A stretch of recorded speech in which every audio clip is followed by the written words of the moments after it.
semangat ibadah itu bukan hal yang mudah untuk didapatkan pada diri seorang anak kalau itu tidak kita bidik sejak kecilnya.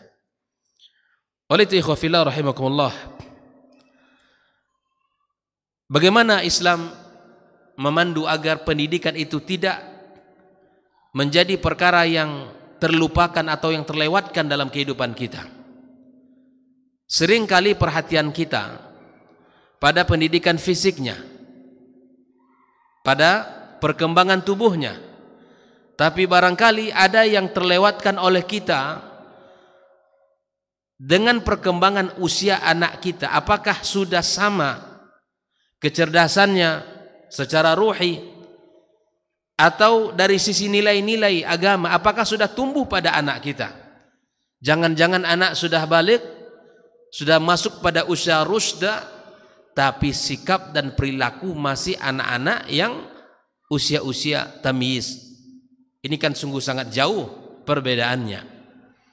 Maka Islam telah memberikan kurikulumnya, Islam telah memberikan panduannya, karena Islam adalah agama yang sempurna, memberikan pendidikan utuh kepada siapapun dari umat ini yang mengikutinya.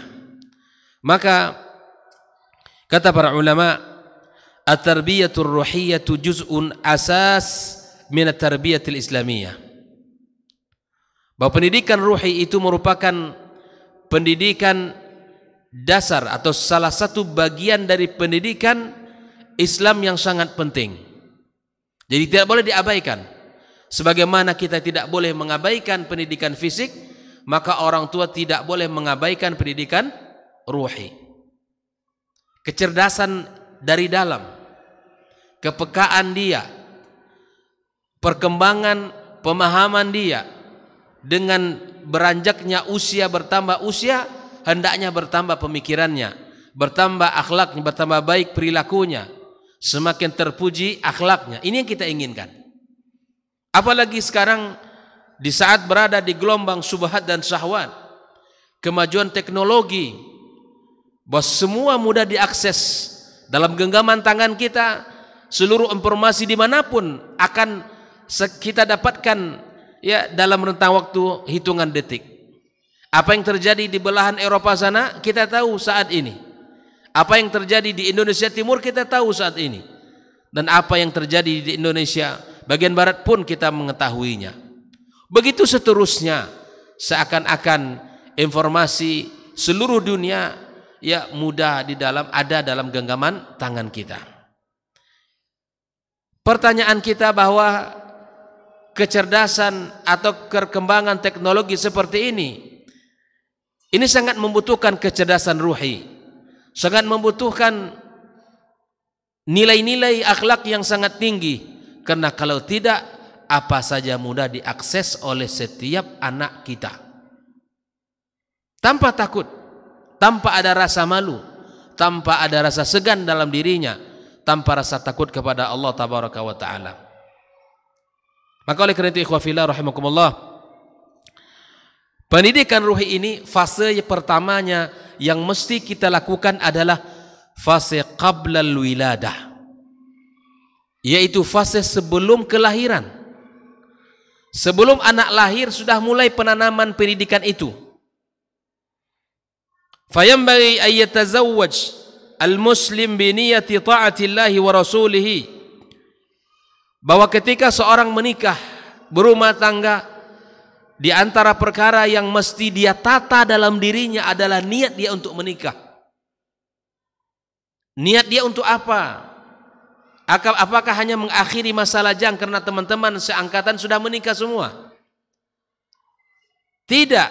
Tidak hanya itu, tapi kemudian kita menikah adalah untuk melanjutkan perintah-perintah Allah, melaksanakan perintah Allah dan Rasulnya dengan tujuan ta'atillahi wa rasulih, mentaati Allah dan mentaati Rasulullah sallallahu alaihi wasallam. Fayuhsin nafsahu, dia membentengi dirinya. Kemudian wayatlubul walad, dan harapan dengan pernikahan itu Allah karuniakan kepadanya anak. Makanya kalau ada hari ini konsep yang diusung oleh sebagian tokoh atau artis. Misalnya konsep menikah boleh tapi punya anak jangan. Pernah dengar enggak itu? Iya, hari ini dikembangkan. Enggak mau punya anak. Ini melanggar tujuan pernikahan yang ada dalam agama kita. Melanggar maqasidus syariah. Tujuan syariat meletakkan pernikahan untuk mendapatkan keturunan. Karena anak merupakan kehidupan kedua kita. Ia akan melanjutkan estafet kebaikan kita. Bahkan anak adalah bunga kehidupan yang akan selalu mendoakan kita, yang selalu meminta memohon kepada Allah. Bahkan dengan sebab doanya anak yang saleh, Allah akan ampunkan dosa kita, Allah angkat derajat kita di sisinya. Di dalam sebuah hadis Rasulullah sallallahu alaihi wasallam menyebutkan ketika Allah tabaraka wa taala angkat derajatnya, diangkat lagi sampai hamba itu bertanya kepada Allah, anna li hadhihi, dari mana ini semuanya? Amalan apa yang membuat saya seperti ini? Maka Allah tabaraka wa taala mengatakan, waladuka astaghfara laka, anakmu yang saleh yang mendoakan kamu. Mendapatkan anak yang saleh tentu butuh pendidikan yang cukup, nilai-nilai yang ditanamkan sempurna, pengawasan yang baik dari orang tua. Tidak melepaskan ia berkembang, hidup di lingkungan tanpa pengawasan, pergaulan bebas, ya, pergi pagi kemudian pulang malam, tidak, tapi dengan penuh tanggung jawab, pengawalan, kepekaan, ya, itu harus hadir setiap hari pada orang tua. Maka ikhwah fillah rahimakumullah, dengan niat kita menikah karena Allah, itu salah satu bagian dari proses pendidikan ruhi. Sehingga ada kisah di antara kehidupan para generasi awal dari umat ini, ketika dia mengatakan kepada anaknya, wahai anakku, sungguh aku telah memilihkan, ya, mempersiapkan dirimu nak, jauh sebelum kamu lahir. Sang anak bertanya, bagaimana caranya wahai ayahku? Dengan cara aku memilih ibu yang baik untukmu. Bahkan ketika Umar menyidang salah seorang anak muda yang durhaka kepada ayahnya, di saat dia sidang, maka dia bertanya kepada Amirul Mukminin, wahai Amirul Mukminin, adakah hak saya? Hak saya atas orang tua saya. Maka di antara hak anak yang disampaikan oleh Amirul Mukminin Umar bin Khattab radhiyallahu taala anhu, memilihkan seorang ibu yang salihah. Ini dia. Pendidikan ruhi itu sudah mulai dilakukan pada fase qabla al-wiladah, sebelum anak ini lahir. Telah kita persiapkan dengan cara mencari seorang ibu yang salihah, sebagaimana pesan Rasulullah sallallahu alaihi wasallam, fasfar bidzatid dini taribat yadak. Nikahilah wanita yang beriman, beragama, maka kamu akan beruntung. Karena ketika seorang suami tidak punya ilmu, maka dengan apa dia mendidik seorang istri? Dan ketika seorang ibu yang kita nikahi tidak punya ilmu, tidak punya agama, maka apa yang akan ia didik untuk anak kita? Di sini letaknya fasfar bidzatid din, karena sangat fatal akibat ketika seorang wanita tidak salihah. Lihatlah kisah Nuh alaihi salam. Di saat Nuh menjadi seorang rasul pertama mendakwakan tauhid kepada umatnya, maka orang yang pertama menghina dan menolaknya adalah istri beliau. Sehingga efek daripada kedurhakaan istrinya itu, anaknya pun menjadi seorang yang durhaka. Sehingga ini disimpulkan oleh sebagian, ya, bahwa ketika ibunya tidak baik, sebab utama anak tidak baik akan lebih besar. Jelas ya? Ketika seorang ibunya tidak baik, mudah merendahkan suaminya, ya, kemudian meninggikan suara kepada suaminya, tidak ta'zim kepada suaminya, maka jangan berharap anak-anaknya pun, ya, akan mentakzimkan orang tua ayahnya, karena telah ada contoh dari sang ibunya. Ikhwah fillah rahimakumullah. Nah, di antara wa min lawazim ikhlasin niyati ad-du'a bil ma'thur, di antara bentuk keikhlasan seseorang, maka dia kedisan mendatangi istrinya, maka jangan lupa doa yang telah diajarkan oleh Rasulullah sallallahu alaihi wasallam. Ya bismillahi Allahumma jannibna syaitan wa jannibas syaitana ma razaqtana. Ya Allah, kami mohon kepada Engkau agar Engkau jauhkan kami dari syaitan dan jauhkan syaitan dari apa yang Engkau takdirkan dari rezeki anak kepada kami. Ini perkara-perkara yang mesti kita perhatikan di dalam kehidupan kita, ya, berumah tangga. Kemudian ikhwah fillah rahimakumullah, yang kedua, fase yang mesti kita perhatikan di saat melakukan proses pendidikan ruhi adalah at-tarbiyatur ruhiyah fil mahad. Di saat anak kita sudah lahir, di masa susuannya atau di masa 0 sampai 2 tahun dari usianya, itu adalah usia-usia yang sangat luar biasa, sebagaimana yang disebutkan oleh Allah tabaraka wa taala, ya, wal walidatu yurdi'na auladahunna haulaini kamilaini. Wanita-wanita yang telah melahirkan anak, hendaklah dia menyusui anaknya selama 2 tahun lengkap penuh. Ini perintah Al-Quran, panduan Al-Quran dalam menyusui anak. Tapi hari ini perintah ini, konsep ini tidak lagi diabaikan, tidak lagi dilaksanakan, tapi diabaikan oleh kaum muslimat karena berbagai halangan dan rintangan, pekerjaan yang membuat dia tidak nyaman, atau mungkin ingin menjaga fisiknya dan seterusnya. Nah, kalau kita tidak melaksanakan perintah Al-Quran, maka akan ada banyak hal yang akan tidak, ya, tertulis dalam diri anak kita atau tidak ada pada diri anak kita. Maka ikhwah fillah rahimakumullah, apa pendidikan ruhi di saat anak kita berada pada usia menyusui? Tadi sebelum, ya, fasenya sebelum fase adalah fase dalam memilih pasangan kita sebelum lahir dengan memilihkan orang tua yang baik. Kemudian fase setelah lahir, di mana seorang anak disusui dengan sempurna selama 2 tahun penuh, sebagaimana Allah tabaraka wa taala menyebutkan dalam firman-Nya. Ikhwah fillah rahimakumullah. Nah, pendidikan ruhi yang mesti kita jaga di saat anak telah lahir, yang pertama diazankan. Ini di antara sunnah. Kenapa demikian? Karena kita menginginkan kalimat yang pertama, ya, yang masuk ke dalam telinga anak kita adalah kalimat tauhid, kalimat la ilaha illallah, kalimat takbir, Allahu akbar, dan seterusnya. Dia akan menjadi sebuah nutrisi ruhi pada anak kita, dan itu akan menjadi sesuatu yang dekat dengan diri anak kita. Kemudian yang kedua adalah ikhwah fillah rahimakumullah, ad-du'a'u lillahi bil ma'thur wa syukruhu 'ala ni'matil jadidah.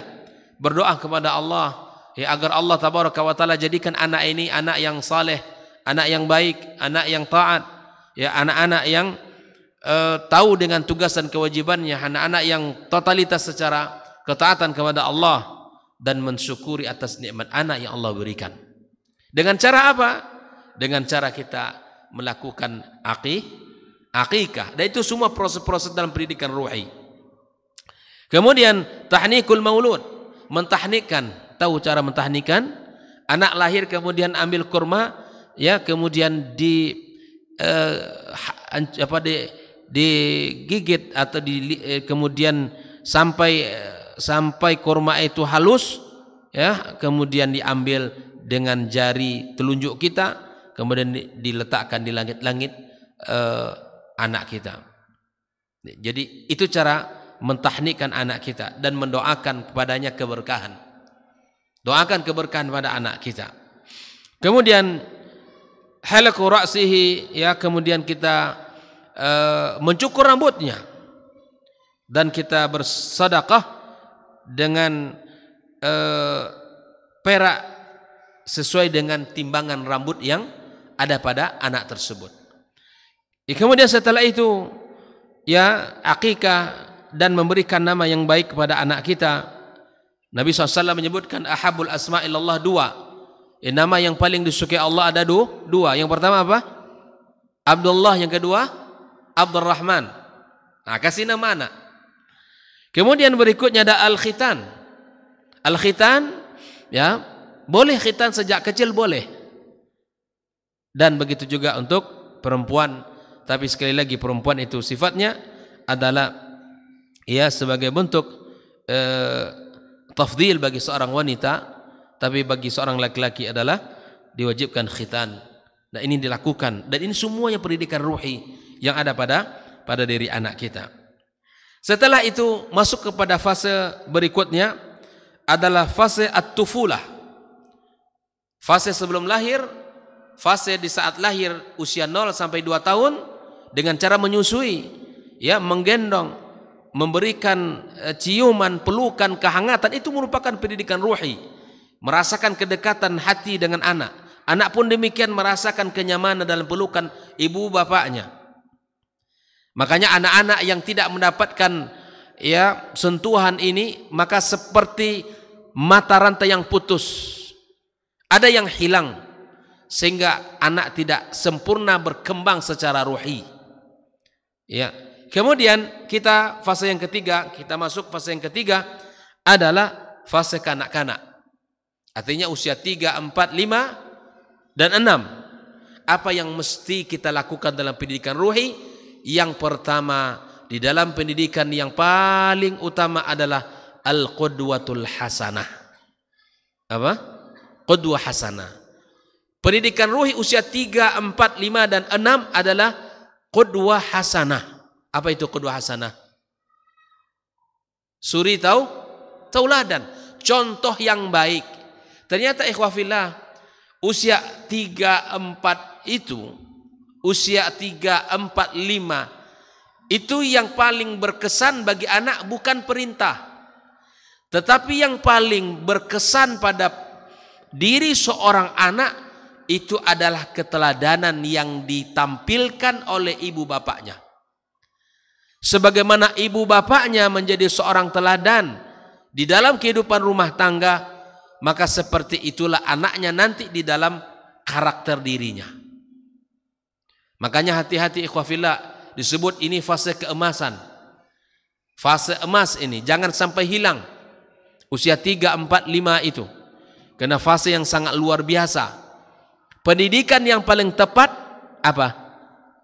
Pendidikan qudwah, bukan perintah, bukan ucapan, tapi pendidikan suri tauladan. Itu fase itu. Makanya berhati-hati di usia itu, usia TK ya. Usia TK ya Bang ya. TK berapa? TK 2 ya. TK 1. Pokoknya usia-usia itu usia TK. Hati-hati betul Pak. Kalau usia itu mendapatkan guru yang tidak faham, yang mencontohkan, maka akan terbentuklah pada pemikiran, pada diri dan karakter anak kita apa yang dicontohkan oleh gurunya. Waliyadzubillah. Maka hati-hati mencari tempat di usia itu. Karena usia itu usia ya di mana anak kita sangat pintar meniru. Coba sajalah Pak, perhatikan di rumah nanti usia itu. Apa yang kita buat di rumah insya Allah akan ditiru olehnya. Apa yang dilakukan oleh ibu bapaknya di rumah akan di copy paste oleh dia. Karena memang usia itu usia di mana anak sangat pintar meniru. Maka mari jangan kita ketinggalan usia emas itu. Kita lanjutkan. Indama yara tiflu tsalitsa walidayhi yusalliyan wa yasma'uhuma yatluwanil Qur'anil Karim. Ketika usia anak 3 tahun melihat orang tuanya salat atau membaca Al-Quran, fa inna ruhahu tataghazza bidzalika. Di saat orang tuanya salat, di saat orang tuanya mengaji, maka ruhnya merasakan nutrisi itu, mendapatkan nutrisi itu. Jelas ya? Makanya di rumah kita ngaji, di rumah kita salat sunnah, di rumah kita berzikir. Karena apa yang kita lakukan itu semuanya adalah nutrisi ruhi bagi anak kita. Kama yajlisu ma'al usrati ala ma'idatil iftar fi Ramadan.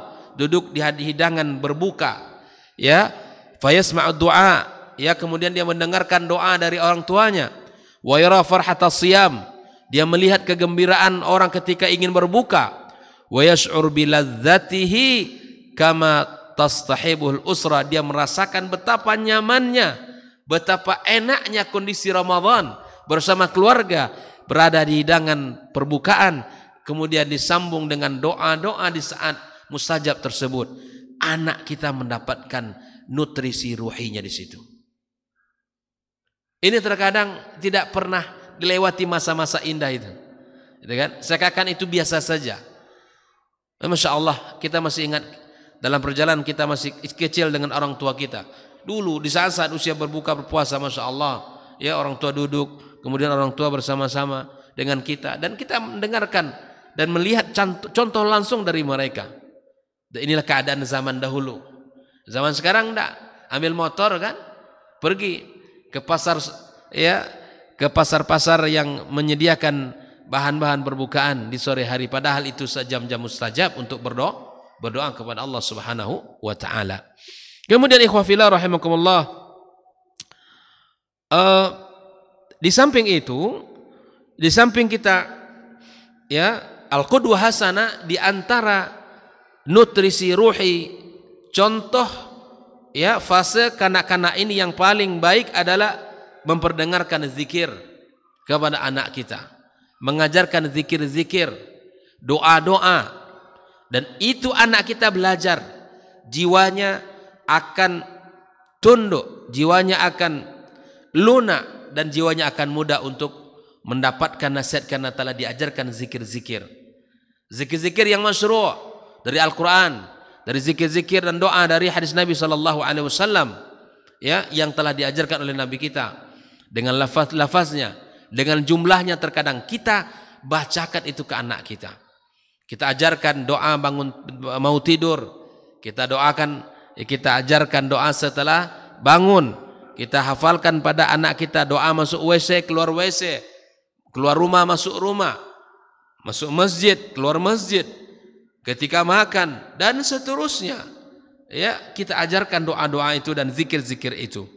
Disebutkan at-tarbiyatur ruhiyyatu hiya tawthiqus silati billah. Sesungguhnya pendidikan ruh itu merupakan penguatan hubungan kita dengan Allah Subhanahu wa taala. Fala yaghibu ismallah Subhanahu wa taala an sam'it tifil. Jangan sampai telinga anak kita, ya, cuti mendengarkan kalimat-kalimat Allah di dalam kehidupannya.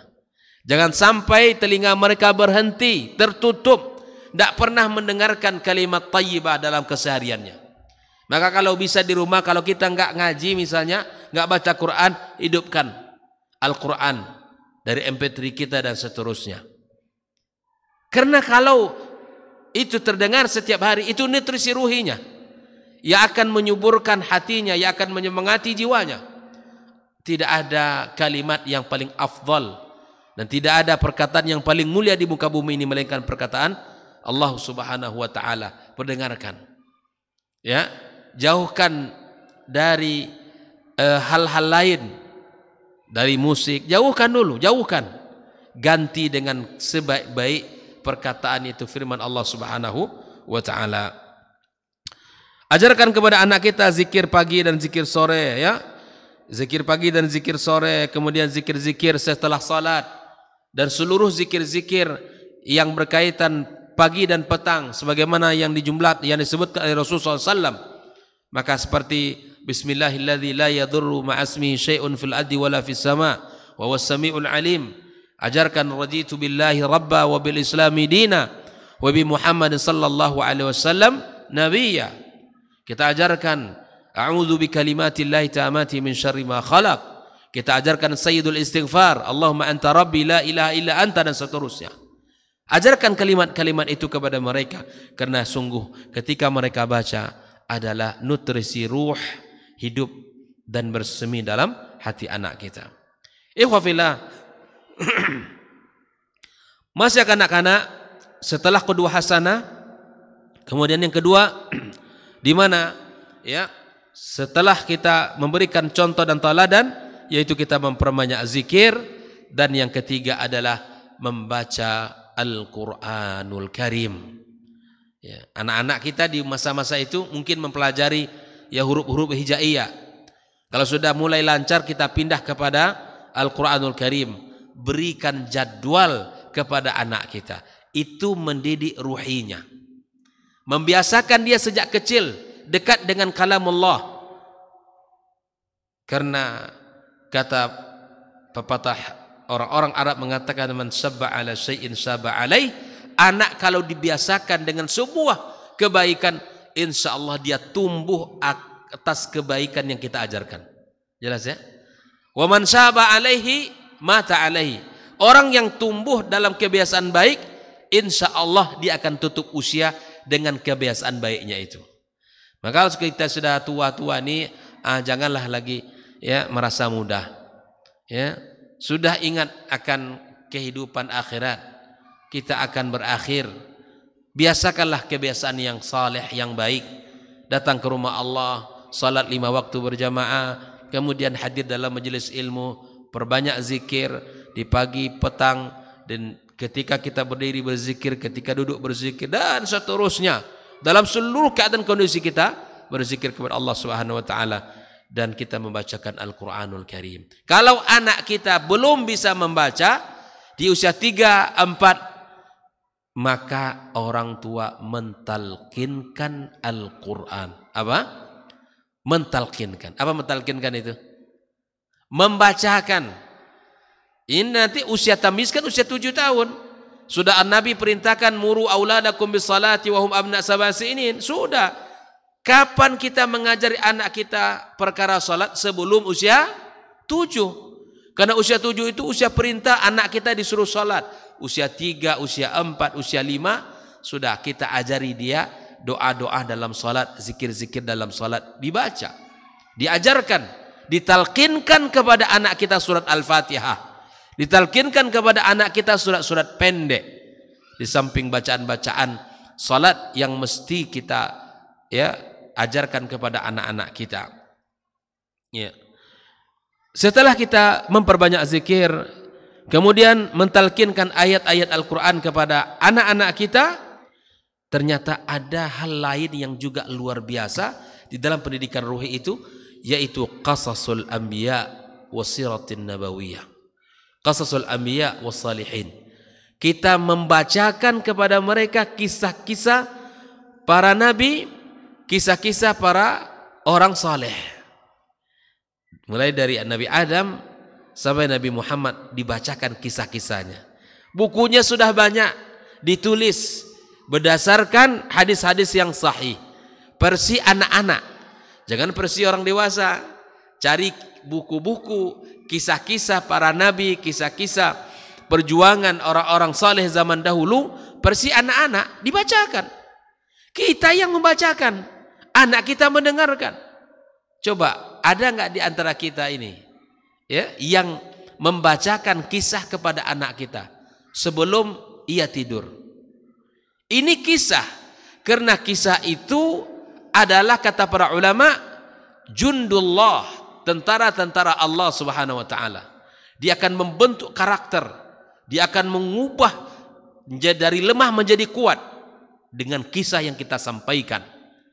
Maka ambil kisah-kisah para nabi, kisah-kisah para rasul, kisah para ulul azmi minar rasul, dan kisah-kisah orang-orang saleh pada umumnya.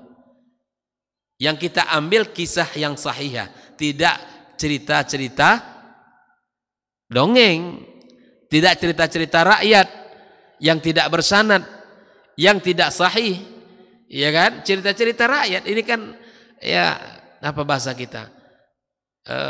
Pengantar tidur, ya, bukan itu. Kita sekarang beralih kepada kisah-kisah Al-Quran, kisah-kisah para nabi, ya, kisah-kisah para rasul dan orang-orang saleh. Satu malam satu kisah, insya Allah 30 hari sudah 30 kisah. Itu banyak perbendaraan bahasanya, sakofahnya, pemahamannya, akhlaknya, itu sangat luar biasa. Ternyata ya, menceritakan kisah-kisah itu adalah kurikulum di dalam agama kita. Bahkan Nabi kita alaihi salatu wassalam ya dikisahkan oleh Allah kisah-kisah para nabi dan rasul sebelumnya sebagai bentuk ya pelipur lara, pengobat hati yang luka, kelelahan yang sangat luar biasa panjangnya dalam berdakwah. Nabi sampaikan kepada Muhammad alaihissalam bahwa apa yang engkau hadapi itu belum seberapa dari apa yang dihadapi oleh nabi-nabi sebelummu. Ini kan pelajaran yang mahal ini. Maka ikhwafillah, sampaikan kisah-kisah itu kepada anak kita. Ustaz, saya tidak pandai berkisah, beli bukunya. Versi anak-anak yang berdasarkan kisah-kisah yang hadis sahih, bukan cerita ya, bukan cerita dongeng, bukan cerita ya yang mengada-ngada, tapi kisah Al-Qur'an dan kisah para nabi dan rasul. Ambil versi anak-anak. Baca saja, udah anak suruh dengar, cukup itu.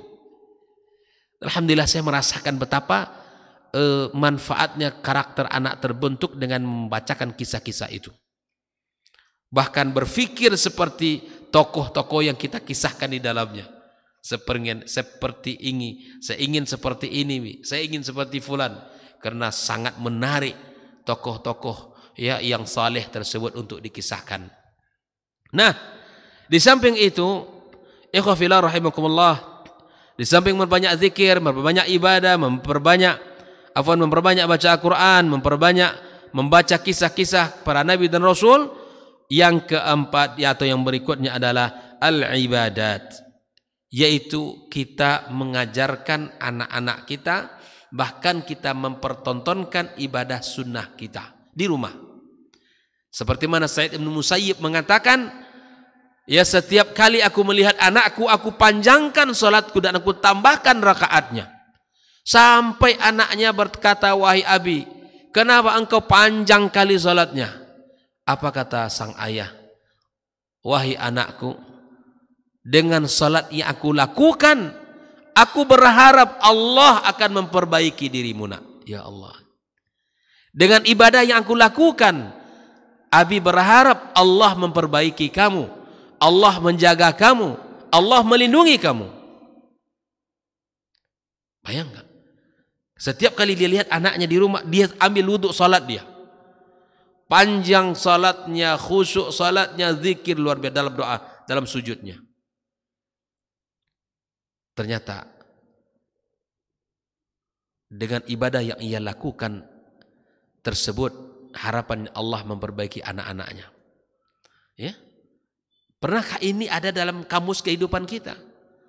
Beribadah karena Allah, harapan ibadah yang kita kerjakan ini Allah jaga pula anak-anak kita. Ada enggak itu pernah kita lakukan dalam kehidupan kita? Kita berharap kepada Allah SWT, Allah menerima seluruh ibadah kita, Allah menerima seluruh ketaatan kita. Dan ingat kisah dalam surat Al-Kahfi itu, ya, setelah sekian lama harta anak yatim di bawah gedung yang hampir roboh itu Allah jaga, sebabnya cuma satu saja. Apa kata Allah? Wa kana abuhuma salihah. Bapak mereka orang soleh. Jadi dengan kesolehan orang tua Allah jaga harta anak kita, Allah jaga mereka, Allah jaga keturunan kita. Tugas Allah menjaga mereka. Seperti mana yang dikatakan oleh Umar bin Khattab radhiyallahu taala, as-salahu minallahi wal adabu minal aba. Kesalehan anak itu tugasnya Allah. Menjadikan dia saleh itu tugas siapa? Allah. Tugas kita apa? Memberikan contoh teladan, berikhtiar, memberikan rezeki yang halal, yang tayyib kepada anak kita, mempertontonkan keteladanan yang baik kepada anak kita, memperlihatkan ya kesungguhan kita.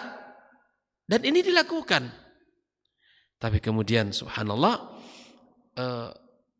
yang akan memperbaiki anak kita adalah Allah Subhanahu wa taala. As-salahu minallah wal adabu minal aba. Jelas konsepnya ya? Jadi tugas memperbaiki anak kita siapa? Tugas siapa? Allah. Mau tunggang ya siang malam kita ibadah kepada Allah tabaraka wa taala. Apa pun yang kita lakukan demi anak kita, ya, maka semua itu, semua pengorbanan itu ya datang dari orang tuanya, yang kemudian dengan pengorbanan itu Allah Subhanahu wa taala jaga anak dan keturunannya. Baik, ikhwah fillah. Maka disinilah bahwa di antara ibadah-ibadah yang mesti kita ajarkan sejak kecil, nu'awwiduhu al-wudu, membiasakan anak kita untuk berwudu walaupun dia belum sempurna. Nah, wudu dulu nak sebelum sholat. Wudu dulu. Kita contohkan kita wudu nih, lihat abi nih. Wudu. Mana dulu bi? Tangan. Usap dan cuci muka kamu nak. Sampaikan seluruh wajah kamu dicuci. Setelah itu mana? Tangan kamu. Dan seterusnya. Nah, coba, ada enggak kita melakukan hal ini di rumah kita, Pak? Dah pernahkah kita ngecek, melihat wudu anak kita? Udah pernah enggak kita ya mencoba untuk melihatnya apakah sudah benar cara wudunya atau belum? Kalau belum, ajari segera. Saya enggak punya ilmunya, ngaji, belajar lagi. Ambil waktu untuk anak kita. Nak, sini. Hari ini Abi akan mengajarkan kamu cara wudunya Rasulullah. Allah. Begini pendidikan ruhi itu. Begini yang harus ada. Nih, duduk sini. Ya, sini duduk sama Abi. Duduk. Lihat ya Abi wudu. Dari awal kamu perhatikan. Contohkan kepada anaknya bagaimana wudunya Nabi SAW. Seperti mana yang tertera dalam hadis yang telah disebut oleh Rasulullah SAW. Kalau wudu sudah selesai, suruh dia praktek. Di mana kekurangan kita perbaiki. Di mana dia tidak sempurna, kita sempurnakan. Ini kita sebutkan, ya. Kemudian silahkan untuk ya juga mengajarkan tata cara ibadah salat, paling tidak salat sunnah. Ya, min ahammiha, di antara yang paling terpenting adalah zikir-zikir dan doa-doanya. Artinya apapun yang dibaca, doa iftitah kita ajarkan kepada anak kita dan seterusnya, rukuk, sujud, i'tidal, duduk antara dua sujud, tahiyat akhir, dan itu kita ajarkan kepada mereka. Nah, ikhwah fillah rahimakumullah. Itulah ibadah, dan dalam pembahasan ibadah ini maka membiasakan anak kita untuk berwudu, ya, kemudian kita sebagai qudwah hasanah dari anak-anak kita ajarkan cara wudunya Rasulullah SAW, kita ajarkan bagaimana salatnya Nabi kita SAW dengan ya di hadapan anak-anak kita, sehingga dia bisa meniru apa yang kita contohkan tadi. Taib ikhwah fillah rahimakumullah. Kemudian puasa, ya puasa kita, di saat puasa kita ajak mereka puasa, ya, dan di saat ya misalnya di saat puasa kita ajak mereka untuk berpuasa. Ya, bahkan di antara kehidupan para salaf soleh, Pak, dulu anak-anak mereka bagaimana cara mereka agar mereka puasa, dibuat mainan. Ya, kalau sudah ingat akan makan, berikan mainan itu lagi. Bahasanya apa ya? Untuk melupakan ya keinginan dia untuk makan dan minum. Ya, kalau bahasa kitanya apa? Lengah-lengah puasa ya. Apa namanya? Bahasa yang kerennya apa? Ya, sore-sore hari itu ya. Tapi yang dalam hadis itu yang boleh lengah puasa itu anak-anak. Orang dewasa tidak ada. Orang dewasa berzikir. Ini malah orang dewasa yang menghabiskan waktu untuk berjalan sana, nonton, apalagi mau berbuka puasa ya disuguhkan dengan tontonan-tontonan, apalagi mau bersahur ya. Saat sahur itu tontonan-tontonan. Waliyadzubillah. Padahal di saat berbuka dan di saat sahur itu doa-doa mustajab. Kita ini ya diserang ya dengan kemajuan teknologi, dan kemudian kita menjadi orang-orang yang ya kemudian apa namanya ya tidak faham dengan hakikat ibadah itu sendiri. Baik, ikhwah fillah rahimakumullah. Nah, usia 5 dan 6 maka kita sudah mulai meminta anak-anak kita berdoa, minta dia untuk memperbanyak zikir ya. Anak-anak sudah 5-6 sudah banyak hafal doa. Kita duduk dalam ma'idat iftar, meja di mana kita melingkar untuk ya duduk berbuka puasa.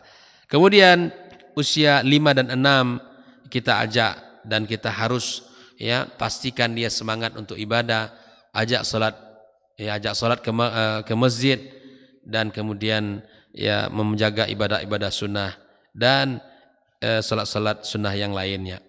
Taib ikhwah fillah rahimakumullah. Nah, kita juga mengajarkan as-sadaqah kepada anak kita. Ya, di Ramadan misalnya, bulan Ramadan Ya yudarribu at-tifl ala daf'i sadaqat lil fuqara wal masakin wal muhtajin. Kita ajarkan anak kita untuk menjadi orang yang peka kepada orang-orang miskin, kepada orang susah. Nak beri bantuan nak. Kepada orang sulit, ya suruh anak kita kalau tetangga misalnya dekat jarak rumah kita, nak tolong antarkan makan ini kepada rumah si fulan. Ini adalah tarbiyah ruhiyah ini. Ya. Anak, subhanallah terkadang hari ini dengan saudara kandungnya nggak tahu gitu untuk datang sama mengunjungi keluarganya. Ya Allah, gimana pendidikan ruhinya? Ya, misalnya ada orang-orang ya keluarga di Pekanbaru ini misalnya ada di sana pemilih, di sini pemilih, di sana keluarga ya. Dia misalnya entah SMA, entah kuliah, entah apa. Ya untuk berkunjung kepada rumah saudaranya itu tidak bisa ya. Tidak ada rasa untuk berkunjung. Ini tidak benar nih. Ada yang tidak sempurna dalam pendidikan. Kemudian al-hajj wal umrah, kalau kita punya uang, ya kita melaksanakan ya umrah ya dengan anak-anak kita. Itu juga melatih bagaimana mendidik ruhi anak kita. Ya bagaimana mereka kita ajak ya bertawaf, sa'i dan seterusnya. Itu pendidikan yang sangat luar biasa. Dan kemudian yang terakhir adalah kita menceritakan kepada anak kita tentang surga dan neraka. Agar rasa keinginan untuk ibadah itu tinggi, ada surga yang menanti. Dan jangan sampai melanggar perintah ilahi karena ada neraka yang sedang menanti. Jadi ikhwafillah, ceritakan surga itu begini nak. Ya, kita sendiri orang tua kalau tidak tahu tentang surga baca dulu. Jangan mengada-ngada. Gitu kan? Jangan mengada-ngada tentang surga, tapi harus dengan ilmu menceritakannya. Menceritakan neraka pun dengan ilmu. Wallahu ta'ala alam.